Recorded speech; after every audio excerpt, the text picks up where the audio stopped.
Just for the guys that do not know what the 55 is, it's a track saw.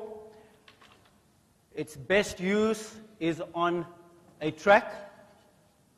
The easiest way to adjust this is to feel down at the bottom and not on the handle.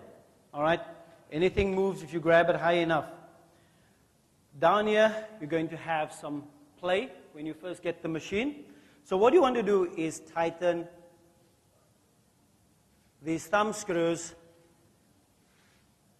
and then check to make sure it still slides nice and easy, but without any play on the track. So there we go. We're all set up. That's all you need to do on the saw itself to get it set to the rail. The next thing you need to do is cut your guide, and that's the strip, the clear strip that's on the underside of the guide rail. All right? And if you look down at this end, you can see that this one has been cut, and now it matches my saw. Just cut with this saw, it will match, so that wherever I lay the guide rail down, that is where I'm going to cut. I can put two marks, one right here, and I can put one on that corner there, lay the rail down, and that's where I'm going to cut. All right, so what I want to show you is that the TS has variable speed.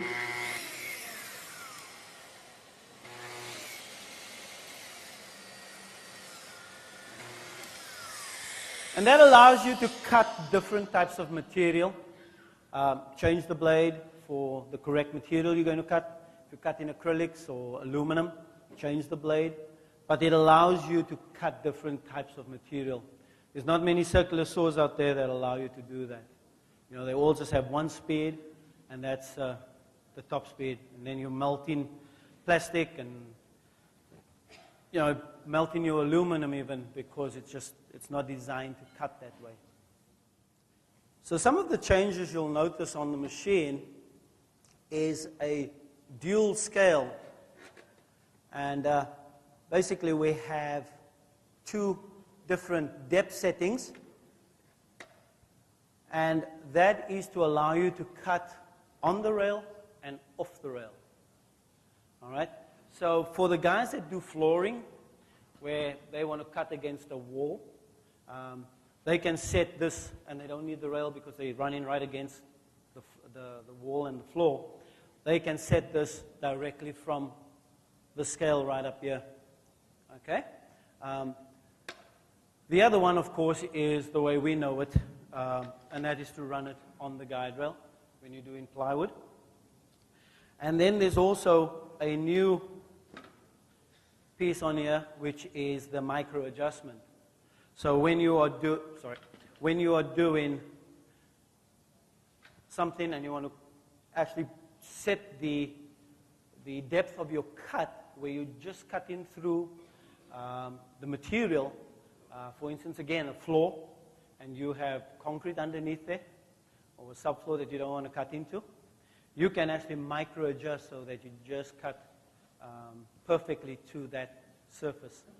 And to do that, you can either just use your finger and turn this black knob, but we've made it a little bit easier and taken the wrench, and there's a little hole that basically holds the 5mm wrench, and I can then adjust it without trying to get my fingers into that little space.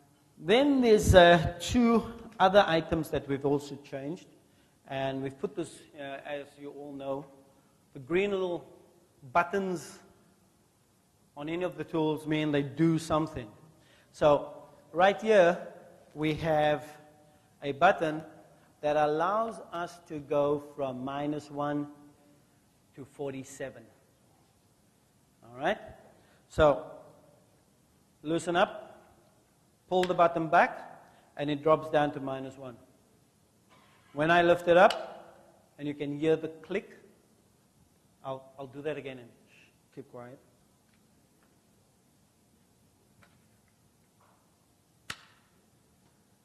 Back to 0. All right? Same thing with 45, right there. Pull it out, it goes to 47, or I can bring it back and it clicks right back into 45.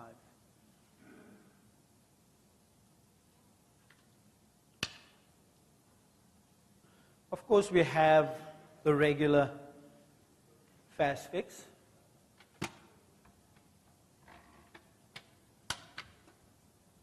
So here we have our blade lock. And they've kept the nice balance in the machine, so you're not trying to balance this machine while you're taking out the blade, which is really easy. How many of us, before Festool came along, we had a blade in there and you'd use it for everything because you couldn't find the wrench, first of all. Or it just was a hassle to change it. Now, it's really easy. Slide that in. And most times, the only problem you have with this is big thumbs, Brian. Trying to get that washer back in there. Lock it in.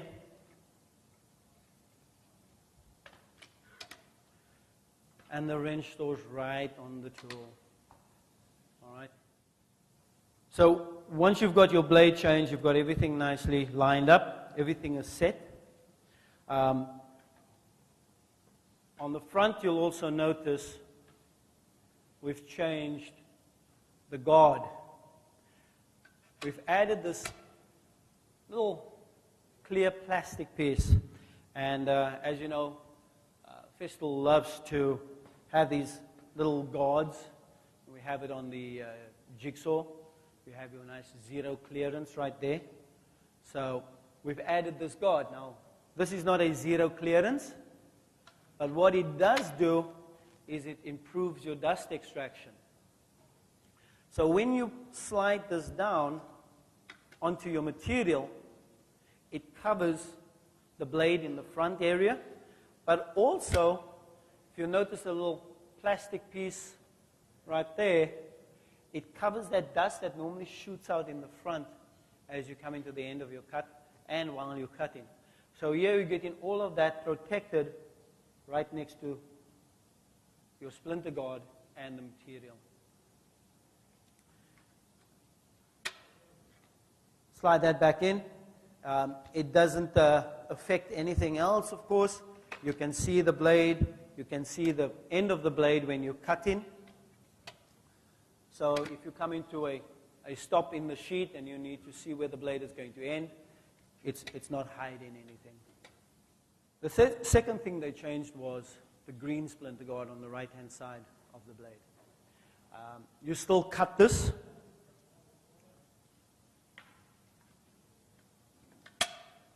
Slide that guy out. And we still have our dust protector. Slide it in. And put the screw on. Now, all right, so you loosen this down. Slide it onto your material. Lock it. And now when you do your cut, you're going to cut that splinter guard and have your zero clearance. All right? Doing crosscuts on plywood, you're not going to tear out your material. And it's just a perfect piece to use when you have a piece of material where you need good, clean cuts on both sides. One other good change that they made is when you do 45s or any angles using the splinter guard on the outside, when you do this, it automatically rides the machine up. Right? Now, you don't have to take the splinter guard off. You can leave it on, and it doesn't get in the way when you're doing a 45.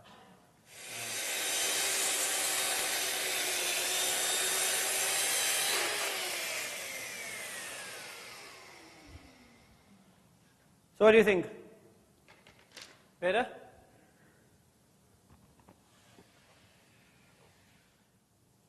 You now can cut almost flush to the wall. And I was speaking about this earlier when I mentioned that guys that want to do flooring can actually set up the machine for the depth. But what I failed to mention is that they can get closer to the wall now. You get from the edge of your wall to the blade half an inch, whereas on the previous version, you were almost 18 millimeter or little over 5/8, almost 3/4 from the wall. All right, so once you've got the zero set, all right, you have 1 millimeter of adjustment down, micro adjustment down, and 3 millimeters of adjustment up. So I can bring it all the way up, another 3 millimeters if I want to.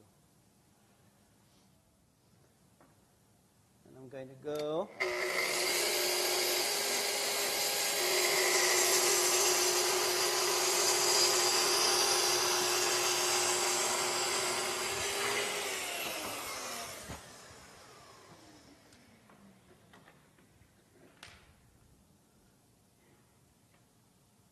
Just to show you how close we are, I can actually see light on the other side. All right? So it's really easy to get it where you want it to be.